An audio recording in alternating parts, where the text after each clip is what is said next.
결국 주택도 단순 내구재냐 이거랑 기대 가격 상승이 있는 자산이냐를 근본적으로 나누는 거는 그 자산의 기대 상승률이 있냐 없냐로 나눠지는 거거든요.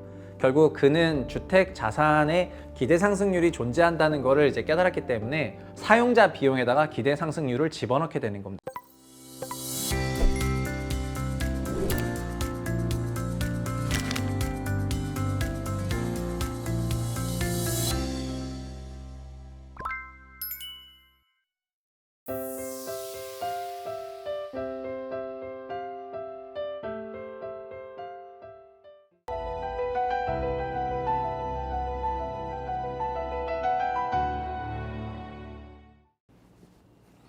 안녕하세요. 분사광 최상욱입니다. 지난 분사광의 논문편이라고 할 수 있죠. 논문편 1화에서는 우리는 주류 거시경제학이 어떻게 부동산이라는 소위 거대한 코끼리를 정말 그렇게 오랜 시간 동안 외면을 했다가 2008년 글로벌 금융위기를 통해서 좀 뼈아픈 각성을 하고 경제학에서 이 부동산이라는 주제가 굉장히 주류가 되는 그런 과정을 소개를 좀 드렸는데요. Housing is Business Cycle이라고 하는 정말 유명한 논문, 그 리머의 논문도 같이 약간 소개를 드렸고, 그분이 2025년에 돌아가셨는데 어떻게 보면은 경제학적인 알자취를 남겼던 그런 사람에 대해서 한번 살펴봤었습니다. 과거 경제학에서는 토지가 자본의 흡수가 되고, 그리고 주택은 뭐 냉장고나 자동차 같은 그런 내구 소비재로 인식이 됐기 때문에 토지나 부동산 가격이 어떤 경제의 사이클을 만들어낸다는 그런 생각 자체가 처음부터 흔했던 건 아니거든요. 지금은 대부분 다 그런 생각을 합니다. 과거 경제학에서는 주택은 원인보다는 결과에 가까웠고, 지금은 이제 아니라는 그런 인식이 있는 것이죠. 그런 전환을 만들어냈던 연구나 사람들이 있었다는 거를 저희가 한번 소개를 해드리는 거고요. 그리고 글로벌 금융위기 바로 직전까지 있었던 그런 문제 중에 하나는 경제 주체에서 가계를 한 개의 단일 대표 주체로 보면서 A 가게가 B 가게에다가 빚을 빌려주면은 여기는 채권이 되니까 두 가게의 썸은 제로가 되는 건데요. 이런 모형이다 보니까 가게끼리 서로 좀 과열이 일어난다 하더라도 이것이 다른 경제 모형상에서 어떤 문제로 일어나지는 않다 보니까 08년 글로벌 금융위기, 소위 미국의 주택 위기가 오기 전까지는 이런 모형에 대한 수정도 많지 않았었던 것 같아요. 그래서 이후에 어떻게 보면은 부동산 경제학이 본격적으로 발전해 왔던 것 같습니다. 그러면은 글로벌 금융위기 이후에 좀 많은 것을 바뀌었다고 할 수 있지만 사실 그 이전에도 부동산이 갖고 있는 그런 성격이 다른 내구재랑 조금 다르다, 뭐 자산의 성격이 있다 등등 이런 얘기를 했던 사람이 굉장히 많기 때문에 오늘에는 주택이 소위 거주하는 공간, 인간에게 주는 효용으로서의 주택에서 어떻게 투자라는 그런 자산, 소위 사는 것, 이 요즘 메타와는 되게 반대되는 건데 결국 사는 공간에서 사는 자산이 되는 그 전환점을 누가 어떻게 만들었는지를 살펴볼 건데요. 그래서 오늘 소개해드릴 역사적인 인물은 프랑코 모딜리아니 그리고 제임스 포터바, 이 두 명을 소개하겠습니다.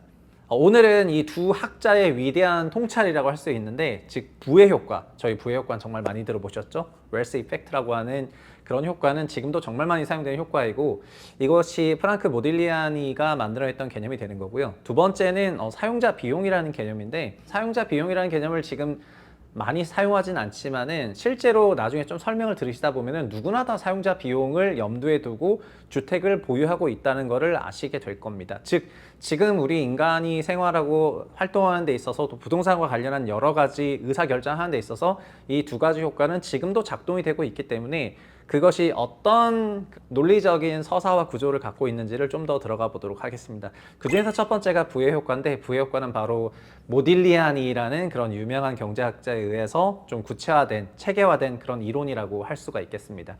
사실 20세기 중반까지 거시경제학에서는 소비 이론이 케인즈가 말했던 절대소득 가설에 머물러 있었던 그런 상황입니다. 그것을 이제 프리드먼으로 가면서 영구소득 가설로 좀 넘어가게 되는데, 이 절대소득 가설이라는 건 뭐냐면은 결국 사람들 가계의 소비는 소득에 달려 있다는 겁니다. 당연한 얘기라는 건데요. 그런데 실제로 관찰을 해보니까 뭐가 좀 나오냐면은 소득의 변화만큼 소비도 따라 변하지는 않고 소비는 되게 평탄화되더라는 거예요. 즉 소득이 늘어나면 따로 확 늘어나야 되는데 그게 아니었다는 겁니다. 그래서 결국은 이런 소비가 소득에 기반한다는 거는 다 설명하지 못하는 그런 한계가 있는 것이 아닌가, 이런 의구심을 가지고 있었다는 거죠. 그래서 그거를 설명하는 많은 이론들이 등장하는데 그 부분의 집대성을 한 부분이 1985년 노벨 경제학상 수상자 바로 프랑코 모딜리아니입니다. 모딜리아니는 현대 소비론의 근간을 이루는 소위 생애주의 가설이라는 걸 만드는데요. 이 아이디어 자체는 지금은 당연하다고 받아들일 수도 있지만 그 당시에는 굉장히 혁명적이었습니다. 현재의 소득만이 아니라 평생에 걸쳐서 예상되는 총소득뿐만 아니라 하나가 더 있습니다. 축적된 자산까지 고려해서 소비 수준을 결정한다는 것입니다. 즉 지금 소득이 아니라 평생의 총소득, 이거랑 평생에 걸쳐서 축적된 자산까지 고려한 그런 소비를 한다는 거죠. 그래서 사람들은 소득이 많은 중장년기에는 오히려 그 부를 축적을 하고 소득이 적은 노년기로 가면서 그런 부를 인출해서 어떤 안정적인 소비를 한다는 그런 내용이 되는 건데요. 이 과정에서 결국 가계의 부, 이 자산을 형성하는 데 있어서는 주택이 결정적인 역할을 하게 됩니다. 결국 주택이라는 거는 가계가 생애주기 동안에 축적하는 자산 중에서 가장 거대한 자산이기 때문에 이 모딜리아니의 생애주기와 관련한 이런 소득 가설에서는 너무나 중요하다는 거죠. 그래서 생애주기 가설이라는 게 바로 그 웰스 이펙트를 만들어내게 됩니다. 즉 가계는 평생 소득 기간 동안에 웰스를 구축하고 그 웰수가 구축된 효과가 나온다는 것이 웰스 이펙트이고, 이것이 바로 거시경제학과 연결되는 주택의 그 채널을 만들어내는 겁니다. 결국 가계는 자신의 순자산에게 증가했다고 생각하면은 생애 전체의 그 부가 증가했다고 생각하기 때문에 현재 소득이 변하지 않았더라도 소비를 증가시킬 가능성이 있는 거고요. 결국 모딜리아니가 기여한 거는 주택을 거시경제학의 총수요를 결정하는 어떤 핵심 변수로 격상시켰다는 데 있습니다. 과거에는 주택이 어떤 핵심 변수가 아니라 그냥 내구재로 인식이 되었기 때문에 효용으로 넘어갔고, 결국 효용으로 넘어간다는 거는 거시경제적인 측면에 있어서 큰 원인이라기보다는 일종의 결과값이라고 볼 수가 있었던 거거든요. 그래서 그가 생애주기 가설을 통해 가지고 주택이 거시경제학 메커니즘에 연결되는 그런 경로를 밝혔다고 할 수가 있겠습니다.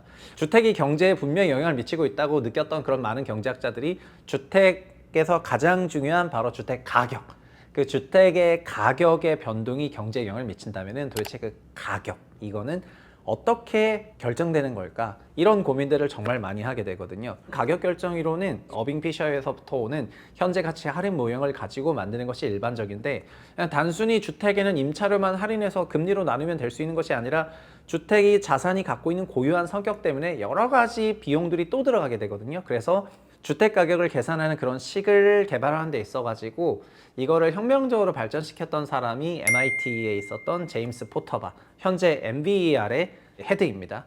이 사람이 1980년대에 어떤 연구를 하게 되는데 최종적으로 1984년에 논문을 내게 되고, 그가 개발했던 개념이 바로 사용자 비용이라는 그런 개념입니다. 사용자 비용이란 뭐냐면은 내가 집을 소유하고 1년 동안 거주하는 데 들어가는 어떤 실질적인 경제적인 비용을 말해요. 가령 뭐 이자부터 시작해서 감가상각비, 수선비 이런 것들을 다 포함하는 것이 사용자 비용입니다. 근데 시장이 극도로 효율적이라면은 이제 사용자 비용이 결국 시장의 임대료랑 딱 같아져야지 되거든요. 근데 만약에 사용자 비용이 임대료보다 좀 더 낮다면은 그럼 임대보다 갖고 있는 게 유리하니까 당연히 매수를 하는 것이고, 이게 좀 더 높다면은 매수할 필요가 없는 거니까 그는 사용자 비용과 임대료에 대한 비교를 굉장히 섬세하게 했었던 사람 중에 한 명이 되겠습니다. 근데 이 사용자 비용이란 결국 어떤 걸로 구성되고 어떻게 계산하냐면은 식 자체가 굉장히 간단해요. 임차료를 그냥 사용자 비용으로 나누면은 매매 가격이 되는 건데, 그 식에서 분모인 그 사용자 비용 부분에 이제 총 4가지를 집어넣게 되는데요. 첫 번째 바로 당연히 금리입니다. 그러니까 사용자 비용에서 제일 크게 차지하는 것은 바로 금리 부분이 되는 거예요. 저희가 주택을 결국 보유하게 되면은 원리금 상환이라든가 이자 상환이라든가 이런 게 나가기 때문에 결국 사용자 비용에서 제일 큰 부분이 금리 부분입니다. 물론 논문의 본 내용은 이것을 기회비용, 금융비용으로도 해석을 할 수 있지만 금리인 R값, 이것이 가장 큰 비중을 차지하는 그런 요소의 개념이 되는 것입니다.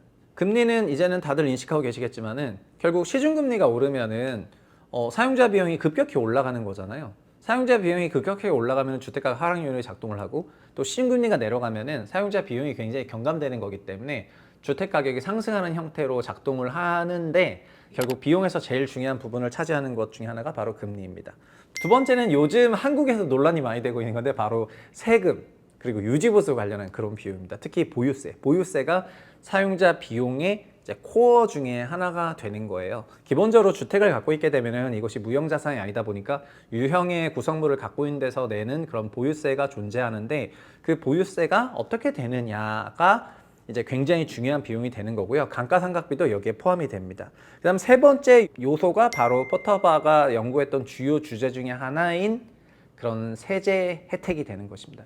포터바는 본문에는 텍스 베너핏이라고 해서 사용자 비용에 들어가는 것 중에 눈에 잘 보이지 않지만 세금과 관련된 보유를 촉진하는 여러 조세 감면들이 각 국가마다 엄청나게 많거든요. 미국도 모기지 이자 지급에 대해서 소득 공제라든가 여러 가지가 다 존재하고 우리나라도 보유세 감면, 장기 보유 감면, 양도세 세제 감면 등등 엄청난 조세 제도가 부동산 쪽에 존재하기 때문에 이 조세 제도가 오히려 나중에 이제 인플레이션 상황을 만났을 때 인플레이션까지 먹으면서 조세 혜택을 주기 때문에 사용자 비용 감소에 현저한 기여를 한다는 거가 그가 제시했던 통찰력 중에 하나거든요.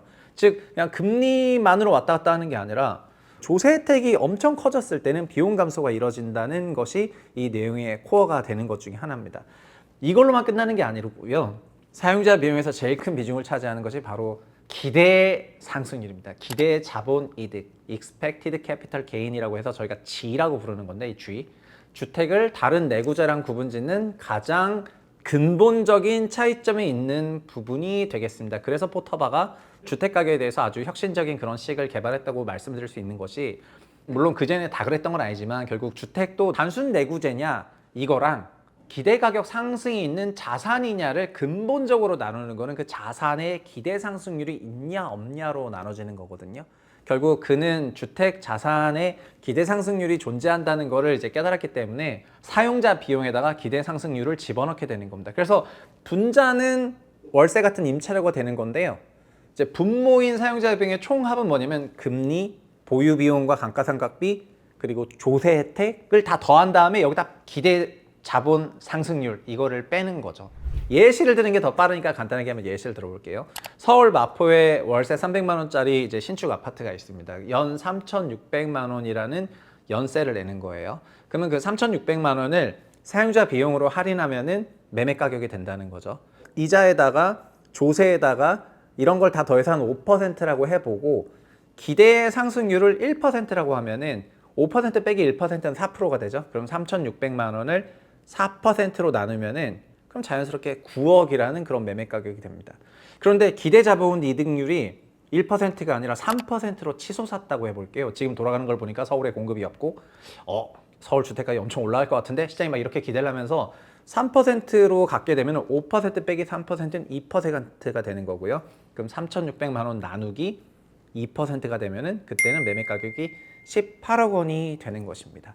즉 이 자산이라는 거는 금리만 중요한 것이 아니라 기대 상승률이 어떻게 되는지에 따라 가지고 굉장히 다른 가격대를 갖게 되는데 제가 예시로 마포를 3%라고 했지만 실제 계산을 해보시면 현재 서울 마포에 있는 집을 사는 사람들의 기대 상승률 값이 3%로 관측이 되고요.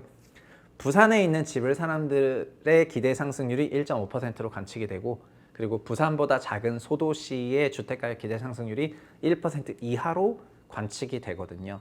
결국 사람들은 주택 가격이 높게 상승했던 지역이나 사람들의 선호가 높다고 생각하는 지역에 대해서 기대 상승률을 아주 높게 관측하고 있다는 것을 알 수가 있습니다. 결국에는 이 기대 상승률 값이랑 금리와 보유 비용의 두 가지 레버가 왔다 갔다 하는 거고 한국에서는 조세율뿐만 아니라 조세에 기본적으로 반영이 되는 그런 여러 세제 혜택들도 있는 거기 때문에 이런 요인들이 복합적으로 보유 비용으로 이제 들어가게 되는 거고요. 이런 보유 비용이 커지면은 주택 가격이 하락하고 보유 비용이 내려가면은 주택 가격이 상승하게 되는 건데 보유 비용은 눈에 보이는 금리뿐만 아니라 다른 눈에 보이지 않는 조세 혜택들 그리고 사람들의 기대치 이런 것들이 다 반영된다는 것을 이제 수식으로 정리를 하게 되는 것이죠. 그래서 사실 지금 부동산과 관련해 가지고 부동산 경제학적 여러 논문들을 보면은 포터바는 정말 수도 없이 인용이 되고요. 그리고 그냥 거시경제학 관련한 여러 논문들을 봤을 때는 모딜리안이 역시 이제 굉장히 많이 인용되는 그런 역사적인 논문들이나 그런 사람들이라고 할 수가 있을 것 같습니다.